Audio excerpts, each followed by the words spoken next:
Rome was a dirty, dusty place. Life is a dirty, dusty thing. It always has been, and it always will be. We wake up in the morning and we're fresh and clean, and by the end of the day, we are covered in dust and dirt, metaphorically and literally. The dust of work, the dust of stress. I think about how fresh and new a new year seemed just 3 months ago. We had the best of intentions. We were turning over a new leaf. We were starting a new page. And here we are, just a few months later.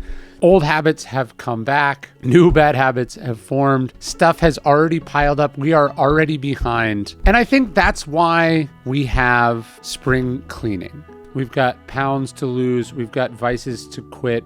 We've got things to declutter. We have a chance to bring a new us to a new season. And that's what we're going to talk about in today's video. Some habits the Stoics think you need to stop doing to get clean this season, not just from the dust and the grime of earthly life, but also from bad habits and compulsion, so we can live a life of clarity and purpose, so we can make the most of this new season, so we can spring forward in more ways than one. And by the way, if you want to join me and thousands of other Stoics all over the world that are doing that for 10 days here in March, I would love to have you join us in the Daily Stoic Spring Forward Challenge. You can sign up now at dailystoic.com/spring, but let's get into it. The Stoics speak of this idea of the inner citadel, this sort of part inside yourself that can't be touched by externals, good news, bad news, good fortune, misfortune. Marcus Aurelius writes that stuff cannot touch the soul. And I think that's what we see, despite all the things that we know happened to Marcus in his life, all the good fortune that he did not meet with, all the misfortune that he did not deserve, nothing touches the inner goodness inside him. That's what meditation shows. It shows that despite the filth, the dust, the stress of life, what remains is the goodness. He keeps that pure, bubbling up always. Part of the reason your life sucks is because your thoughts suck. Marcus Aurelius says that our life is dyed by the color of our thoughts. So if we see only negative, if we only see the worst in people, if we only see what's impossible, if we only see how we screwed up, that's gonna color our perception of reality. Your life is dyed by the color of your thoughts. There's a limit of the amount of time that's assigned to each of us, Marcus Aurelius would say. And if you don't use that time to free yourself, he said, it'll be gone forever and it will never return. His point was you can't wait until tomorrow. He says that's what we do. We could be good today, instead we choose tomorrow. We put it off. We don't say we're never gonna do it. We say we're gonna do it later. But the result is the same. We never end up doing it. We don't end up making the changes. We don't end up becoming what we're capable of being, who we know we should be, what we know we ought to be. When a new season is upon you, it's a chance to ask yourself, how many more winters am I gonna let go by? How many more springs am I gonna waste? Am I gonna wait until summer, until fall, until another 365 days around, another rotation of the earth before I get serious about this? Before I do what I know I need to do? Before I do what I know would be good for me? The Stoics would say, you gotta stop thinking about it and you gotta start doing it. And there's no better time than right now. That's what we're doing in the Daily Stoic Spring Forward Challenge. We're using this new season as a chance to spring forward, to make changes, to do the things that we know we could and should do. And you can join me and thousands of other Stoics doing this challenge. It's a 10-day challenge of Stoic-inspired wisdom. It's lessons from me, lessons from Marcus Aurelius and Seneca and Epictetus. You can sign up right now at dailystoic.com/spring. Sign up now, grab your spot, and we're gonna have a lot of fun together. Philosopher goes to the house of a Stoic named Agrippinus, and he says, hey, I've been asked to attend this party that Nero's throwing on. We all know Nero is awful and corrupt and evil. I'm wondering whether I should go or not. I'm thinking about it, should I go? And Agrippinus says, yes, you should go. And the guy says, why? You're not going. And he says, yeah, but I didn't even think about going. His point is, Agrippinus wasn't, do I want to, do I not? He wouldn't even consider doing something like that that would be so compromising or corruptive. The sort of hell yes or hell no rule. He's saying this for effect a tad, and so is the hell yes, hell no thing. But the idea is we should be really clear about what we are willing to do and what we aren't willing to do, the things we accept and the things we don't accept. We should have a clear sense of our moral compass, also our priorities, so we're not hemming and hawing. We're not having to ask for advice.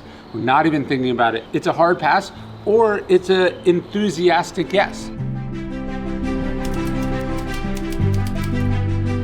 Actually, Ramit Sethi said this to me once. He said, you don't owe anyone a response. And his point was that, just because an unsolicited email comes in doesn't mean you have to reply to that person. There was a time early in my life when I believed in inbox zero, and that plan has had to get abandoned as I've gotten older and more successful because I value other things. Of course, again, I want to reply and there are people I do get back quickly to, but I've had to realize that the preconceived notion I have of what being caught up is actually preventing me from getting caught up on what's truly important. Eisenhower has that decision matrix about what's urgent and what's important, and sometimes the things that come in, the inbound inquiries, they feel important, but actually they're just urgent. And as you're tackling them, what you're ignoring is what's actually important, but not necessarily urgent.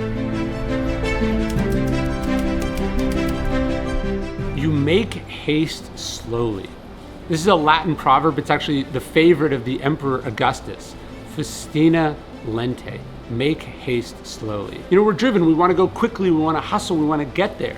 But oftentimes that's the slowest way to do it. There's the expression measure twice, cut once. There's the expression in the military that slow is smooth and smooth is fast. Of course we want to rush. Of course we want to do it with all deliberate speed, but the deliberate part is the word there. You have to be disciplined about this. You have to make haste slowly. The grudge you're holding, it's meaningless.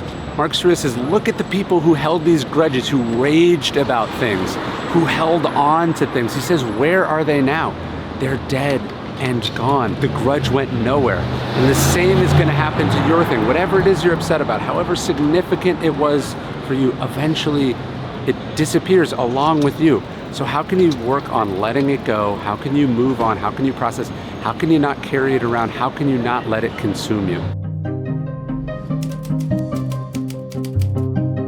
It's easy to get swept away, to get carried away, to get worked up. There are forces that have always been howling and blowing at people. Today, it's the news and social media, but in the past, it was the frenzy of the mob or public opinion, floor of the Colosseum. Our job, the task of Stoicism, is to help us keep that even keel. Marcus Aurelius says to be like the rocks that the waves crash over, and eventually the sea falls still around. Chrysippus, one of the early Stoics, he said, look, if I wanted to follow the mob, I wouldn't have become a philosopher. Our task, the purpose of Stoicism is to help us slow down, to act with some restraint, to be able to reflect, to put every impression or opinion to the test, as Epictetus said, to not get swept away, to not be buffeted by forces beyond our control, to keep our bearings, to keep our values, to keep from losing our minds when everyone else around us is losing theirs.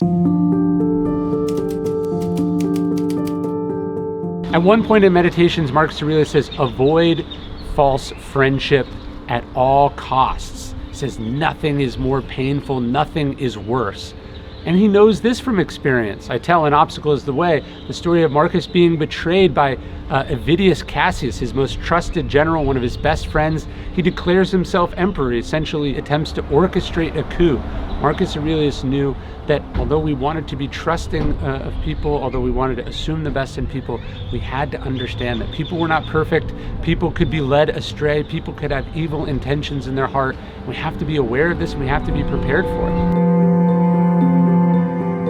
Well, here we are. The winter has started to thaw. The days are getting a little bit longer. The weather is getting better. The leaves are coming back out. Let's tackle this new season with some new growth, some improvement, some invigoration. Let's embrace this new time of year. And that's what the Daily Stoic Spring Forward Challenge is about. I want to spring into this new season, leap forward along with the clocks, and get after it. If you've done any of our challenges, you know what they come with. It's one Stoic-inspired challenge delivered every day. There's sessions with me. There's a Stoic community. It's just going to be a quick, rapid-fire Stoic-inspired challenge. It's not going to be easy. It's supposed to be challenging, but all these challenges are designed to make you better, and I'd love to see you in it. And a reminder, if you sign up right now for Daily Stoic Life, you get this challenge and all of our challenges totally for free. So we'd love to have you in it. Sign up right now at dailystoic.com/spring.